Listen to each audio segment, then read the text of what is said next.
ಅತ್ತೆ ತರಕಾರಿ ಹೆಚ್ಚಾಯ್ತಾ?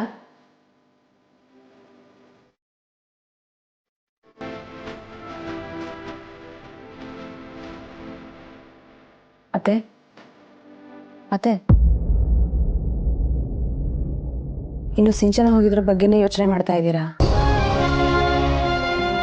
ಹರೀಶ ಹೇಳ್ದೆ ತಾನೆ ಹೋಗಿ ಅವಳನ್ನ ಕರ್ಕೊಂಡ್ಬರ್ತೀನಿ ಅಂತ. ಇನ್ನಾದರೂ ಸಮಾಧಾನವಾಗಿರಿ. ಅವನೆಲ್ಲಮ್ಮ ಹೋಗ್ತೀನಿ ಇಂದ, ಮನ್ಸಾದ್ರೆ ಹೋಗ್ತೀನಿ ಇಂದ. ಅವನು ಹೋಗ್ತಾನೋ ಇಲ್ವೋ ಅನ್ನೋದೇ ಯೋಚನೆ ಆಗ್ಬಿಟ್ಟಿದೆ. ಅತ್ತೆ ನಿಮ್ಗೆ ಸಿಂಚನ ಬಗ್ಗೆ ಎಷ್ಟು ಕಾಳಜಿ ಇದೆಯೋ ಅದ್ರ 2ರಷ್ಟು ಕಾಳಜಿ ಹರೀಶನ್ಗಿದೆ. ಅವನು ಯಾವುದ್ರ ಬಗ್ಗೆನೂ ಗಮನನೇ ಕೊಡ್ತಾ ಇಲ್ಲ.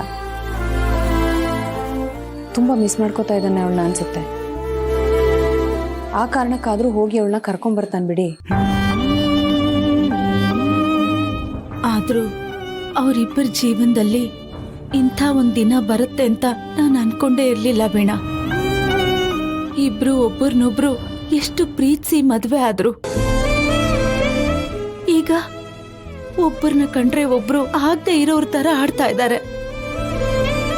ಗಂಡ ಹೆಂಡತಿ ಅಂದ್ಮೇಲೆ ಇದೆಲ್ಲ ಇದ್ದಿದೆ ಅಲ್ವಾ ಅತ್ತೆ? ಆದ್ರೂ ಹೆಣ್ಣಾದವಳಿಗೆ ಇನ್ನೊಂದು ಸ್ವಲ್ಪ ಸಹಿಸ್ಕೊಳ್ಳೋ ಗುಣ ಇರಬೇಕು ಅಂತ ನನಗನ್ಸುತ್ತೆ. ದುಡಿತಾ ಇದ್ದೀನಿ, ಸಾಕ್ತಾ ಇದ್ದೀನಿ ಅನ್ನೋ ಧೋರಣೆ ಸ್ವಲ್ಪ ತಪ್ಪಲ್ವಾ ಅತ್ತೆ? ದುಡ್ಡು ಅವಶ್ಯಕತೆಗಿರ್ಬೇಕು ನಿಜ, ಹಾಗಂತ ಸಂಬಂಧಗಳೇ ಅವಶ್ಯಕತೆ ಇಲ್ಲ ಅನ್ನೋ ಥರ ನಡ್ಕೋಬಾರ್ದಲ್ವಾ? ಹೌದು ವೀಣಾ, ಆದ್ರೆ ಹರೀಶ ಸರಿಯಾಗಿ ದುಡಿತಾ ಇದ್ದಿದ್ರೆ ಇವಳು ಯಾಕೆ ದುಡಿಬೇಕಾಗಿತ್ತು ಹೇಳು? ಮದ್ವೆ ಮಾಡ್ಕೊಳಕ್ ಮುಂಚೆ ಇದನ್ನೆಲ್ಲ ಯೋಚನೆ ಮಾಡ್ಬೇಕಾಗಿತ್ತು ಅಲ್ವಾ ವೀಣಾ? ಪ್ರೀತಿ ಮಾಡೋರ್ ಕಣ್ಗೆ ಇದೆಲ್ಲ ಎಲ್ಲಿ ಕಾಣುತ್ತೆ ಅತ್ತೆ? ಅವರು ತಮ್ಮದೇ ಆದ ಪ್ರೇಮ್ ಲೋಕದಲ್ಲಿ ಇರ್ತಾರೆ. ನಿಧಾನವಾಗಿ ಭಾವಗಳು ಕರಗ್ತಿದ್ದ ಹಾಗೆ ಅವ್ರು ಆ ಪ್ರೇಮ್ ಲೋಕದಿಂದ ಆಚೆ ಬರ್ತಾರೆ. ಹೌದಮ್ಮ, ಹರೀಶ ತನ್ನ ಬಿಸ್ನೆಸ್ ಶುರು ಮಾಡೋಕ್ಕೂ ಮುಂಚೆ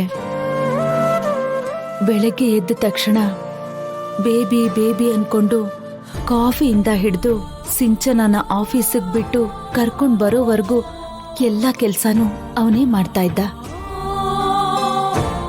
ಆದ್ರೆ ಇವತ್ತು ಅವನ್ ಮಾತಾಡ್ತಿರೋದ್ ನೋಡ್ತಿದ್ರೆ ನನಗ್ ನಂಬೋಕೆ ಆಗ್ತಿಲ್ಲಮ್ಮ. ಈ ಕೋಪ ಬಂದಾಗ ಯಾರು ಹೇಗೆ ನಡ್ಕೋತಾರೆ ಅಂತಾನೆ ಗೊತ್ತಾಗಲ್ಲ ಅತ್ತೆ.